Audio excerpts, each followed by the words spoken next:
Hello, hockey friends and families around the world, and welcome back to another edition of Our Kids Play Hockey. I'm Lee Elias, joined by Mike Benelli and Christie Burns, and today's episode is about something every hockey family needs to understand: concussions. Now, don't turn the episode off. We've got to talk about this, not in a fear-based way, not in a dramatic way, but in a responsible, practical, best practices way that you can all apply. That's the goal for today.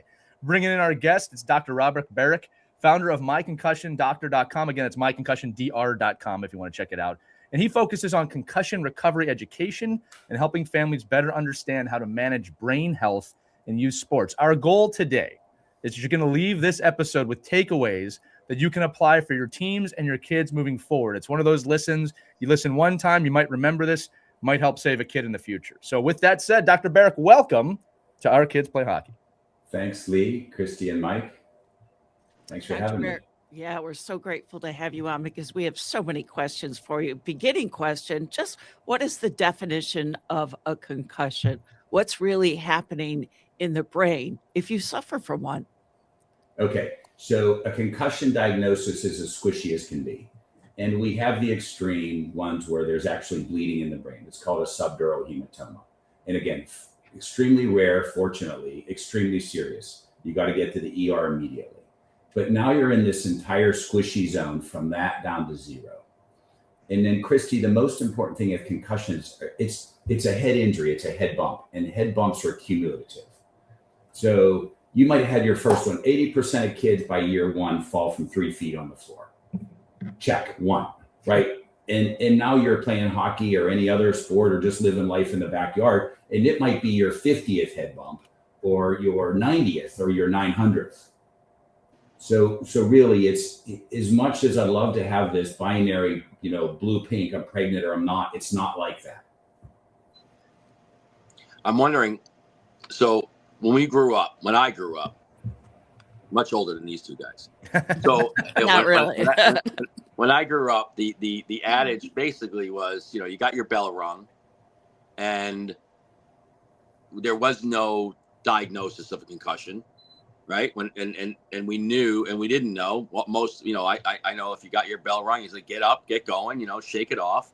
And I think what you're talking about, and we define concussions. Can you just explain, the kids actually, are the kids that listen to our show might understand concussions even better than our adults that listen to the show, because they've been in the world of, listen, when in doubt, sit it out. When you get hit in a way, speak up and let people know. Me, I could guarantee you that I was speaking up if I had if I got injured in a game. I was just like, oh my, I got to find a way to keep playing here. And this is on me, not on somebody else to diagnose me. Right. So could you just talk a little bit about, knowing that what a concussion is clinically, what is it exactly, why the reason for the cumulative piece of this? And why aren't we understanding it better in communicating what concussions are when we only talk about it happening in the sport, right? On the ice. But in actuality, it could be happening in all these other aspects of life we're not even aware of, right? As coaches and even parents. Okay, so you asked huge points. Of all the concussions in the United States, 15% are sports related. 85% are in the bedroom. You bump your head on the corner. You bend down in the kitchen. You stand up into a door. You get an auto accident. This is just called life. But the heads. So three things happen quickly in the brain. I'll give you real quick physiology, and I think it's going to answer your question. Your brain weighs 1% of your body, consumes 25% of your calories. The energy systems just fail.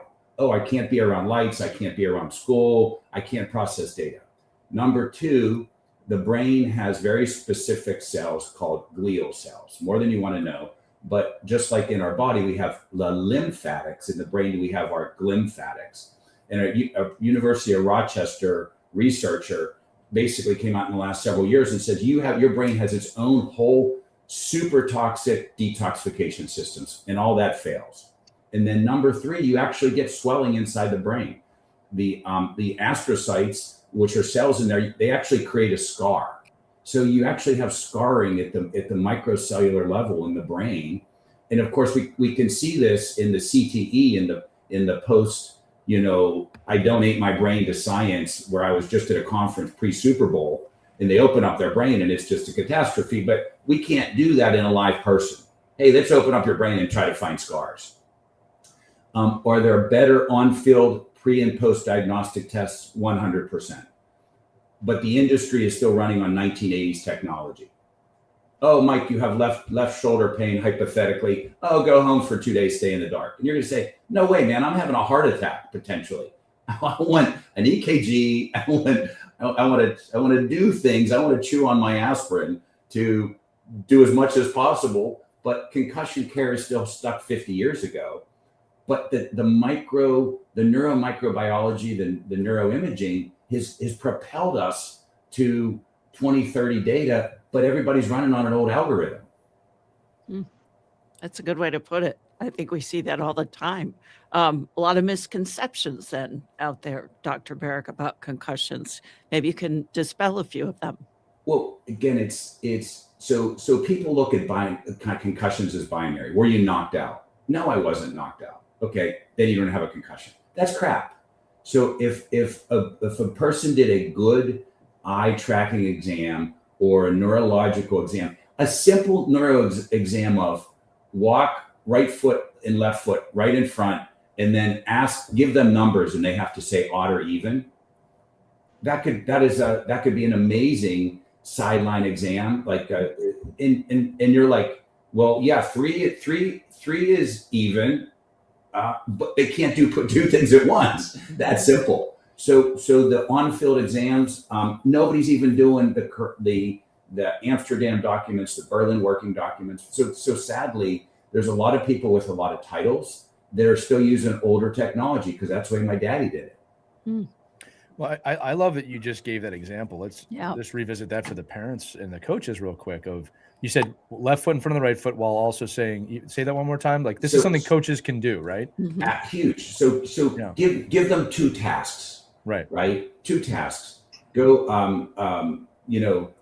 close your eye, touch your nose, and I'll auditorially tell you numbers, and you just tell me even or odd. That's simple. Right.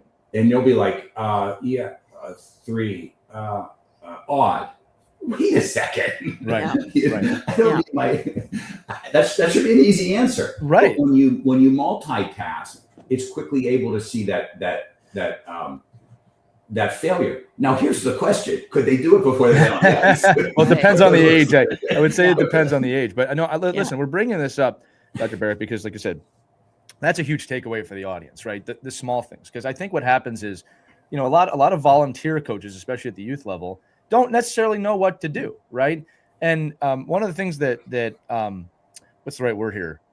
Scares me a little bit is sometimes coaches be, are you okay? Are you okay? Let's get you back in the game. Right. It's like, whoa. Okay, especially with a head injury or a head contact of any type, you've got to slow your roll in that situation. All right. And really focus on the kid. The game, honestly, does not matter at that point. And if you're not doing that in youth hockey, you probably should not be coaching. I'm not going to lie to you. If you can't make that distinction between winning the game and the health of your athlete, that's a problem. And hopefully you have someone there that can take them aside and do this. I know you got to manage the game, coaches, but their health is number one. We talked in the pre-show a little bit, Doctor, about Sidney Crosby. And, I'm going to connect Mike. Mike is not as old as he thinks he is, but I'm going to connect how we talked about this before. When we were growing up, it was maybe a day-to-day injury. Sometimes get back out there the next shift. I remember in college, I received a big concussion. I got cross-checked in the back of the head. And all I could think about was getting back in the game. And that's how it was back then. We didn't even consider that something would be wrong with my brain. And I had a bad concussion after that. Now, luckily, my coach did not put me back in the game. I remember being so angry in that moment. I'm fine. I was not fine. All right. And then I felt that I didn't play for, at that time, 2 weeks after that, which was considered a long time then. Yeah. Right. Now, you spin it around. I forgot what year, sometime in like the 2007-8 time period. Sidney Crosby received a concussion in the NHL, actually in the Winter Classic, and he set out an entire season. And for the younger audience, he was ridiculed for this. I want to say this too. This will add some spice onto it. I'm a Philadelphia Flyers fan growing up. Okay, so there's no love for the Pittsburgh Penguins for the team that he plays for. Okay, and I'm supporting Sidney Crosby here because he's obviously one of the greatest hockey players who's ever lived. He sat out for a year, was ridiculed, was called a wuss, every name under the sun. And I'll tell you what, the bravery of him to not play that entire year and let his brain heal, to have a full career after we have seen multiple athletes. Eric Lindros comes to mind, top of mind. Other NHL athletes, other professional athletes, not sit out and have horrendous concussion problems after, or worse, right? You see the CTE come in football and other sports. This kid sat out for a year and really educated the hockey audience of concussion awareness and that you must do this. I feel like ever since that moment, we've changed the discussion, not far enough, but we've changed the discussion of, okay, this is not a minor thing, right? So I would love your thoughts on that, because you had mentioned it to me before as well about how he really led the way, but he took a year to come back. I can't imagine all the tests he was having and things like that. So 30-second story. So I am a Pittsburgh fan growing up there, and he goes out on a concussion, and I'm in North Carolina, and I says, "Oh, Sidney Crosby needs to go to see this guy." And my kids are looking at me like, "Who's this guy?" And then a few months later, I read in Sports Illustrated, Sidney Crosby goes to see this guy. That is the extreme case, right? And there are people that were able to get him back to his level. Interesting, all behind the scenes. When he was rehabbing, skating counterclockwise, he could shoot the puck perfect. Clockwise, he couldn't. Interesting.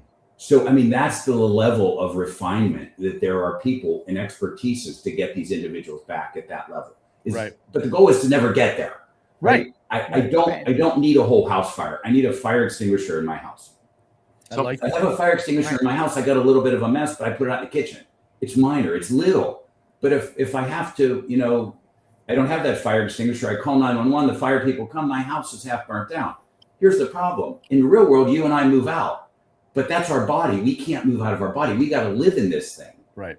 The rest of our life. So here's a data point scared the heck out of me last year.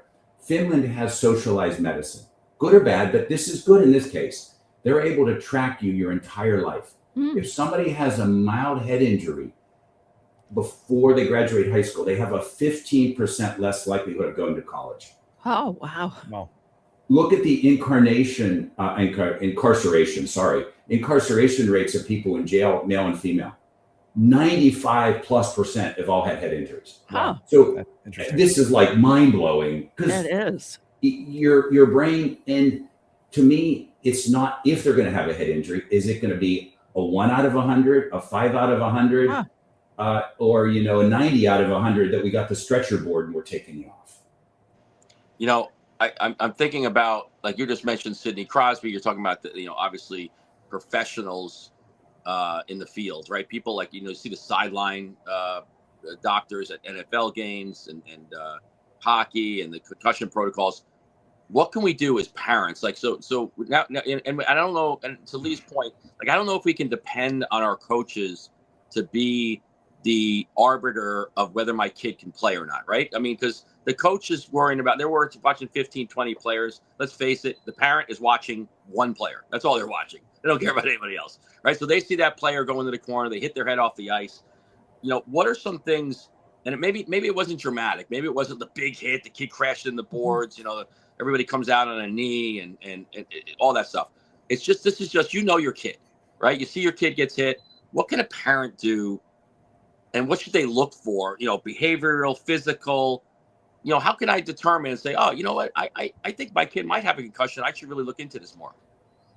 Okay, so you hit it. It's the straw that broke the camel's back, right? This might be the 45th to the 46th, and this was the one where he gets an innocuous head bump. He's down and a knee hits him in the head, or and he gets up and he finishes shift and he comes back. Parents know this child the best, right? They know this. They know their child the best. Is there changes in attitude? Is there changes in sleep? Is there changes in being able to multitask? And multitasking is a great, very simple on sideline tests that you can do. Could you put them in goggles and have them eye tracking exercises? Yes. Could you preemptively do a QEEG and do pre-post descent at the beginning of the season? Yes. Those are two tests that can be done pre-post, that beginning of the season, and then anytime you think you have one, that you can't consciously throw. The impact test, everybody was throwing. They're gaming the test, right? 2 + 2 = 6. Well, then when you get your head, you really do think it's 6. So they're throwing those tests. But the eye tracking and the actual brain tests and the balance, those are good. You know, you get your baseline, and then if you have an injury, you can redo those tests because they're non-invasive. We're not taking brain biopsies out. Right. I'm wondering too. Sorry, Lee. I'm just a follow up to that. You know, because we've seen this, you know, time and time again, and you hear about it. Like what, like the symptoms, because they can show up, right? They don't necessarily have to just show up like, okay, after the game, and your son, you know, you go out and have lunch and everything seems fine. Also, the next morning, they're like, oh, I don't feel so good, or I didn't sleep all night, or like, so, you know, what are some of those symptoms we can look for, and then really, what's the window of when we can kind of say, okay, we's kind of out of the, you know, there's nothing I'm really worrying about. Because to your point, like you see some kids get hit and you're like, that kid had definitely got a concussion. There's no doubt. And maybe as a doctor, you say, no, he didn't damage his head. And maybe it was maybe it wasn't the 74th hit to his head. It was just, it happened, and it looked worse than it was. But then the kid, you know, another kid hits him with the stick coming out of the locker room by mistake. And maybe that's the thing that set him off. Correct. So I'm just wondering, what's the window and the time frame that we should be looking at? Okay, so you asked several good points. I'm good at that. In the you want to look, of course, as quickly after that injury. You watch it for a week or two. So TBI, everybody says, oh, traumatic brain injury. I have renamed that. It's a traumatic body injury. Within 30 minutes, your microbiome in your gut is screwed up. Your heart output goes backwards, or is modified. Your testosterone starts reducing. Your pituitary, hypothyroid. Your sleep is disrupted. Your calm hormones, your serotonin, dopamine, GABA are all affected through the microbiome in the brain. So when you hit this, it affects everything. TBI, a traumatic body injury. And then I've even made a new acronym. It's called a TFI.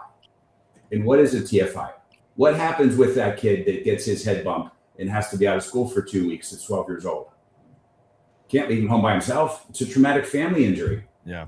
It's a TFI. Mom, dad, aunt, uncle, somebody, that whole family's affected. I mean, what happens if there's a long-term event here? You have to take care of your wounded. So mom and dad are committing their time to their wounded, as they should be, but others are suffering, right? So it's a traumatic family injury and a traumatic body injury.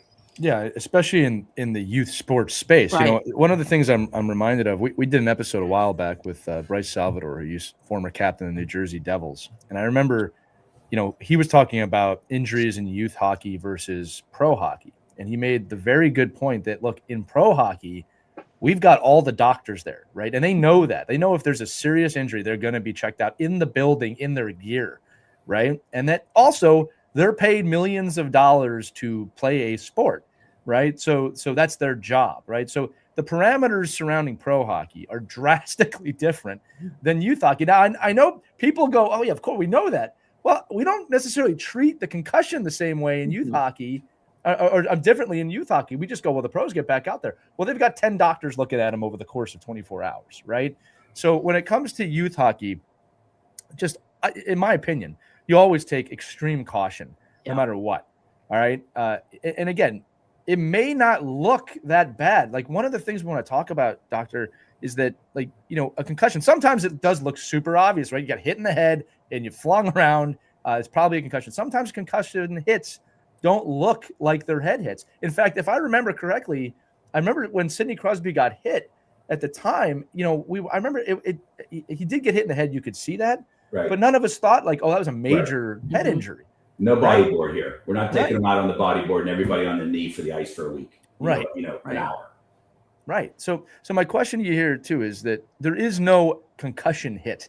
They can look a lot of different ways. It could be on the fall, on the ice. It could be against the boards. Could be contact body to body. It could be incidental contact. Kid could fall down. Like there's a lot of different ways a concussion could happen. Correct? Mm-hmm. Yeah, correct. And Mike, you hit it right on the head. The brain could have no negative effect on the ice, but you're walking down, and you just turn into a stick. Right. And again, that's the little bit, and that's really why I have spent 5 years looking at the cellular changes that happen in any head bump. And is this hockey or whatever? And they're all the same. The three systems fail. The energy system fails, the detox, the drains fail, and you get swelling. And I went out and I developed a product called Concussion 911 that is natural, and you're able to protect your brain. You're able to keep all those three flowing. Right. So, we have some teams, different levels, that do it proactively before the game. They say, I want my brain in the best metabolic state before I go out there. Right. But if they do get it, then if they do get that head bumper that's suspected, it's all natural stuff. And it says, wow, I want to kick the brain into energy, the backup system, ketosis. I want to give the brain ketones, exogenous ketones. I want to get the brain's drains working optimum. And I want to get through the blood-brain barrier and get that inflammation down. And if there isn't any, so what? It doesn't hurt you.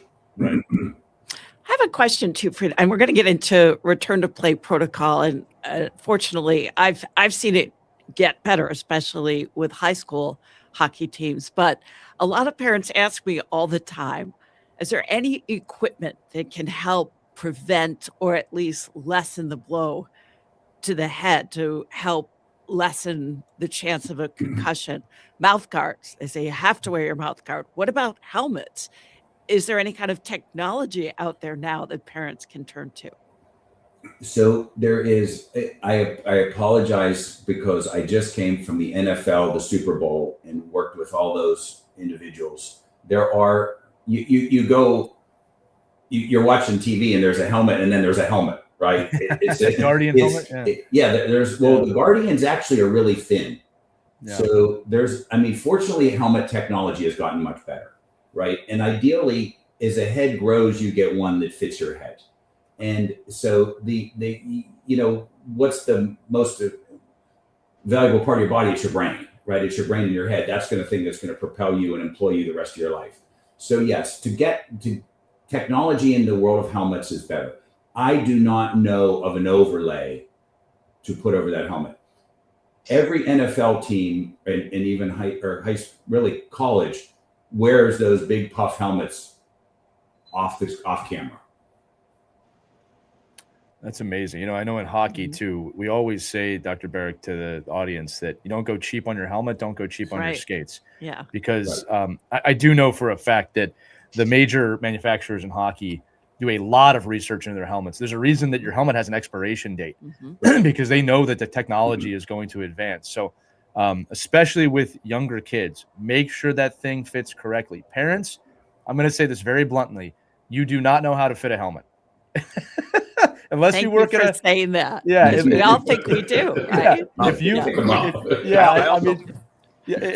work in a pro shop, you do not know how to fit that helmet. People in the pro shop should. Go ahead, Mike. I also think it's so important too to understand that that's why some of the rules have changed in other sports and certainly hockey. Like the emphasis on body contact and body position and understanding how to get hit and when to get hit and what's legal and not. The game is changing because I think to the doctor's point, like there is no really fail-safe equipment that can protect the inside of your brain. So it's like, well, what's one of the ways we can do that? Well, we can develop the game around the fact that you can't protect the brain like we all think we can, right? So if we're trying to train players at a very early age, I know in USA Hockey, a lot of people talk about the fact that there's no body contact until the kids are 13 years old. And in fact, that's not true. There's body contact from the day the kids get on the ice. Right. It's about how you teach that body contact and how to protect yourself as a player, but also the rules of the game have evolved where, if you watch a game from the 70s, it's like, my God, I think every single person had a concussion every shift. Well, that's because every ship had aggravated assault back then. Yeah, right. Exactly. The McKenzie brothers. So I think there's definitely an understanding that if we teach our kids the rules the correct way and we enforce those rules, we can help reduce the need for all the protective gear over and above what we have now. But I think it's really important to understand like why those rules are in place. It's because there really isn't a tool. Because if there was, wouldn't everybody? If there was a helmet out there that kept concussions from happening, wouldn't every single athlete get that helmet? Well, 100%. Yeah. You have too many variables. Oh, go ahead, doctor. My bad. You have too many variables. You hit an edge on the ice and you going down and somebody's coming by and it hits you in the knee. That's not a cheap hit. That's just called life. Right.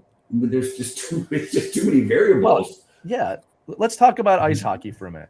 First off, I mean, Mike, the helmets you and I wore were buckets. I mean that literally were buckets with some foam in it. It's I mean, it was more than they had in the 70s, I'll say that. But I mean, the technology today is pretty amazing. But as Dr. Baric just said, there's too many things. I'll tell you the scariest head thing that I see in youth hockey, and we're talking probably the younger ages, and this is with coaches too. It's not even the hit. It's the kid who falls back and hits the back of their head on the ice. Huge. All right. And here's the thing. For those of you who have not, like just parents listening, who've not been on the ice, when that kid hits the back of their head on the ice, I mean, there's a face that they make, and it's scary. All right. It's usually shock and then what just happened. Another one too is with coaches. I got to say this. When I see coaches out there, look, Mike and I will laugh about this. We all hate wearing helmets on the ice as coaches. It doesn't look cool. We'd rather have a baseball cap on. You never know who's watching. But looks aside, we have to wear helmets on the ice. The amount of coaches I see without their chin straps on. All right. And I'll tell you right now, if you fall back like I'm talking, that helmet's flying off if that chin strap's not on. And I have seen a coach hit the back of their head with no helmet on, and they had to stop coaching. All right. All because they didn't want to buckle their chin strap or the helmet was not on tight. All right. Like this safety is not just for players. Right. And also I gotta be on the soapbox here. What kind of lesson are we teaching our kids if we're out there with a loose helmet with the chin strap off? Like we're telling them that it's stupid. Exactly. Right? So it's buckle your chin strap, coaches. Put the helmet on. And I'm going to remind everybody again. I got to say this again, Christie. You do not know how to fit your kid's helmet. Yeah. You don't. All right. Go to the pro shop. They will actually do a good job, especially if you have the cage on. The chin strap needs to be there.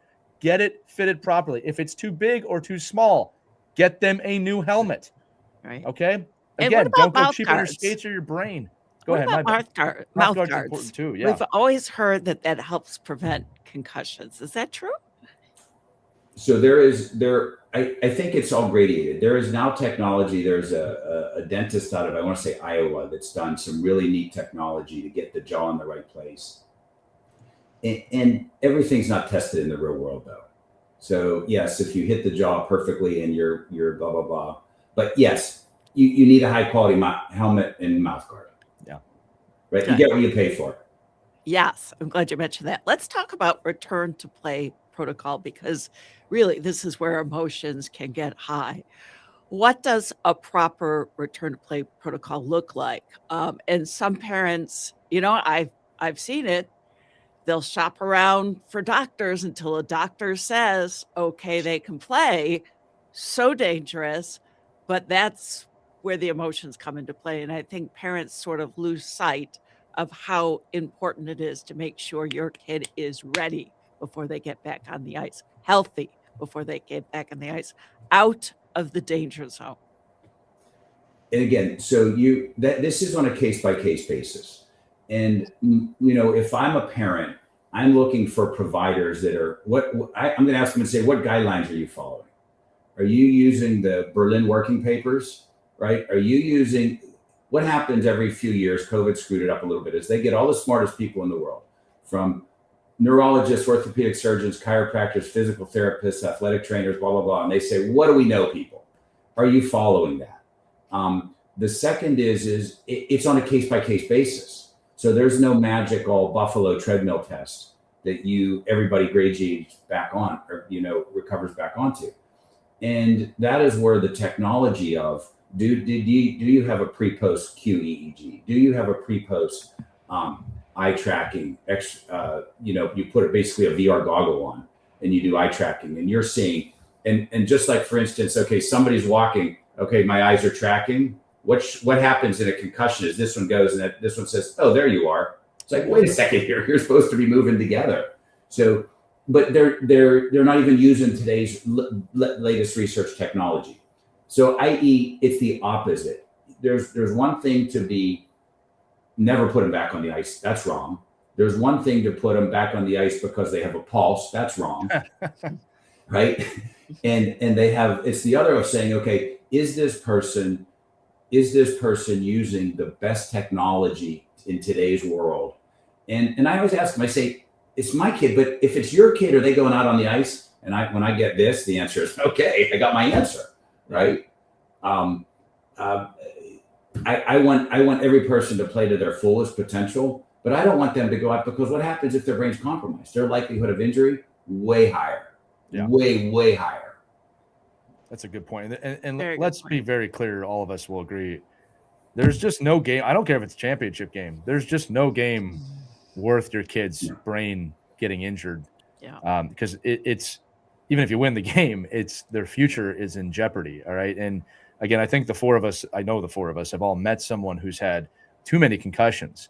And it's life affecting in a negative way. The stats you gave earlier about incarceration and college acceptance, I mean, that's insane. But it shows you how like it's there. That stat is there. It's like it exists. Right. You know, you don't want to ignore that kind of information. So I really love that you're sharing light on that. Yeah. And just remind parents, look, I know it's hard. As a coach, I want my best players on the ice, but it's just not at the expense of their health. I had a college teammate, I'll never forget this, was a goalie, pre-med, right? And biology major. In net, he got ran into the net and the back of his head hit the post. Oof. And he had a major concussion. He was in the hospital that night. And I remember we were all thinking, well, how long till he's back, right? This is around 2000, 2004, 5 period. Never played again. And it was a choice he made because he'd be happy ending. He became a doctor. All right. But I remember him telling me, he's a friend of mine, like, I can't jeopardize my dream of being a doctor for this. Right. And a younger me kind of didn't understand that as a hockey person, but I also didn't have the information that we have today of that. They probably told him, you're done. If this is what you want to do, you're done playing. And to me, that was courageous now looking back, of just stop doing something he loved for something better later on. And I'll say this too, before we get to our last question. We talked in the pre-show a little bit, Doctor, about kids' dreams. And we always say it, you don't have to support your kid's dream, but you have to support their right to have a dream. I want your kids to have big dreams, but you have to be realistic with them, that nothing is guaranteed, that it's okay to tell them the odds, but it's okay to pursue your dreams. But you also have to understand the risk-reward factor of things like concussions, right? And that if your head has been injured multiple times, you need to sit down as a family. You said it, like traumatic family injury, and have a real discussion, because there is no game. I mean, I'm even going up to the pro level here. There's no game worth your brain. All right. It's just not. All right. And keeping in mind at the pro level, you're an adult and you have every advisor and everything to make a good decision there. We don't have that in youth hockey all the time. Sorry, I went on a soapbox again. That's why I do that sometimes. It's so necessary, because I think a lot of families still want to hold on to he'll be okay. She'll be all right. Yeah. You got to play that championship game. Yeah. How about this, Christy? Your kid's not weak if you don't play because you're injured. That's exactly. All right. That's not weakness. Exactly. I know we viewed it that way 30 years ago. All right. Mm-hmm. And you know what? If I was raised by the World War II generation, I'd probably have a different, God bless every one of them. Yeah. All right. But it's like, we have the information, we have the technology, we have the information now. Go ahead, Doctor. So let's jump into the positive. Okay. What can I do as a parent to minimize my kid's likelihood of injury? Good. Number one is neck strengthening exercises. Yeah. Oh. Huge. So this is go home. You go on YouTube, there's great neck, both flexors and extensors. Oh. These need to be built up. You don't need to be a tree trunk, but virtually everybody that I test in my clinics are weaker. Right. So that is a great at-home exercise to do. That reduces head injuries. Right. Number two, we have to fight inflammation. So how do we proactively or reactively give those people going out on the ice the right natural stuff so their brain's energy detoxification and inflammatory systems are in their best shape? So when they do get that head bump, it's a little head bump. It's not magnified because they're eating junk food, crappy oil foods Great point. on their way to the No thing. kidding. So there's a lot of stuff that the parent can do that I want to get this brain and neck in the best shape that I can.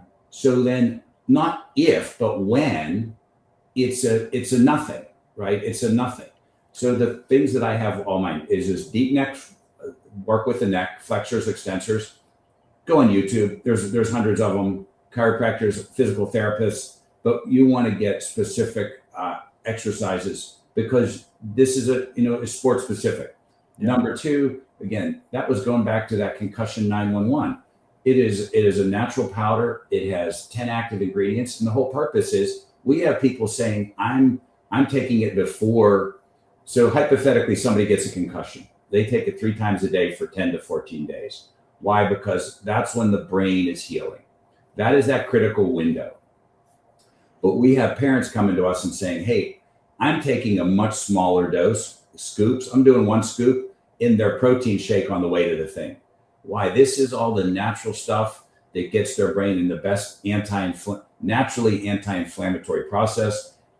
So when that head bump hits, there's far less residuals. And then the last is going back to the parent side. Follow your gut voice. Follow your gut voice. You know your child the absolute best, right? I can't make this call through video. You know your child. Is there sleep patterns difference? Is there attitude difference? Is there affect difference, meaning how they're interacting with people? Is there appetite difference? Are there changes? If there's changes, that's telling us that all this stuff's going sideways and they need to recover. That's the best thing. I have three of my children's concussions came in a swimming pool. I mean, like what? Yeah, I mean, it's such a hard. I mean, concussions, and the reason I think these conversations are so important is because it's not a broken bone. If my kid breaks his pinky, I could say, well, he could probably play. We'll tape it up and we'll make it work. And although I think as I've gone through with players and seen them now as adults, and I'm like, oh, I really wish I wouldn't have had that player play through that type of injury because it really affected them later on down the line. I think we have to be aware, and maybe you could just give us, kind of a final, not so much of a warning, but just a discussion around, the culture of hockey and sport, and just this, this shake it off, you'll be okay, nothing's broken mentality, which, again, I don't want to say it's not normal. It's just that's just the way it is. Hockey and sports are very competitive. You're at a heightened area where you just say, listen, I can barrel through a lot, whether it's mentally or physically or emotionally. Like I can put things and compartmentalize them. But what can we do as a parent to say, okay, how can we understand this? We understand the culture, but we can make a difference here. And what can we do to make sure that I don't put my son or daughter back on the ice that's going to affect them down the road? So it's several things. And basically we have to think they have no frontal lobe, right? And you go back to the Civil War, Pickett's charge. You want me to run up the grass 1.25 miles, they're shooting cannons at me and I'm in the grass. I think that's a good idea. So I think I'm up for it. Right? What could go wrong? I love this plan. The parent has to be the parent. And the parent has to have the big picture. And again, Lee and Mike and Christie, you've all said, I want them to be and win the next gold medal for our country. I want that to happen. In the real world, I want them to play hard. I want them to, but I have to keep that perspective of, am I compromising this kid's future? Entire life from this one injury to win this game that 17 years later from now means nothing, right? So do we want them to play hard? Yes, but it's here's what you're doing. You're trying to get as many baselines as possible, and that could be simple. That could be simple balance tests. That could be simple eye tracking tests. That those don't cost any money. Could you do a QEEG on their heads? Yeah, we do pre-QEEGs on our athletes. Can you do eye tracking exams? Yeah. Or the right optometrist, the neuro rehab person can get a baseline. But again, it's all, how do you get, that's part of it, to get baselines so you can do a pre-post. but it's also how do you get that brain in the best nutritional state? And that's where you can proactively, either through the grocery store or through like Concussion 911, to be able to get that brain in the best state. So then when that injury occurs, then you don't have that, right? What's the best issue? The one that we prevented, right? So then we don't have that decision of, well, we think you're kind of okay. Go try. Does that answer your question? Yeah, no doubt. I think preventative, being the, we say this all the time, even when kids go through tryouts and when kids go through other aspects of sport, right? Be your child's biggest advocate, number Absolutely. one. And if that's like, I'm sitting him out, yes, I know everybody thinks I'm soft and everybody thinks that I don't want to win. I get all that. But my number one priority is my child. And I see him. I see the way he reacting today. I see the way his demeanor is. It's my obligation to make sure that I protect him. And I think that's all. And as coaches, we need to respect that and understand that. And again, I think it's so hard because it's not a gash that can be stitched. It's not a broken bone that can be healed. It's something none of us can see. Maybe a doctor can, right? A doctor's like, this player's clearly concussed. And I might be like, he's fine. But it's really so hard. And I think that's why this conversation and educating yourself around this is so important, because there's no definitive, you have a concussion today and now you're cured. And it's right. really, really difficult. So thank you for at least, of course, putting us down the path of research and understanding and recognizing a lot of the things we should be doing now. Yeah. Hey, listen, the goal today was to give some actionable items, some information, and make sure that you're leaving this show with more information than when you started. I think we absolutely accomplished that, Doctor. So thank you so much for your time and expertise on this. It's an important topic. And again, we talk a lot about this on this show, tactics to win and tactics to succeed, and that the ROI of hockey is the life lessons. But we have to have these conversations too, because the ROI is that your kid gets past hockey and does professional life and something else. So, Dr. Baric, thank you so much for being here today. I'll be happy. Thank you for interviewing me, and hopefully we got some good information to these parents so they can be the best. Their child can live to their fullest potential. Very enlightening. I think you gave a lot of parents a new way of thinking about concussions. Love it. Thank you again. That's going to do it for this edition of Our Kids Play Hockey Safely and Healthily. That's not a word, but I just made it up. If you have any questions, feel free to email us at team@ourkidsplayhockey.com. Make sure you check out My Concussion Doctor. Again, that's myconcussiondr.com. It's also that on social media. Check out Dr. Baric's research and his team. I mean, again, parents, we all owe it to our kids to take a few minutes to just learn about this. And you've done that today, obviously, on this show. But that's going to do it for this edition of Our Kids Play Hockey. Remember, we'll see you next time. Have fun, skate hard, stay safe, learn something. Take care, everybody.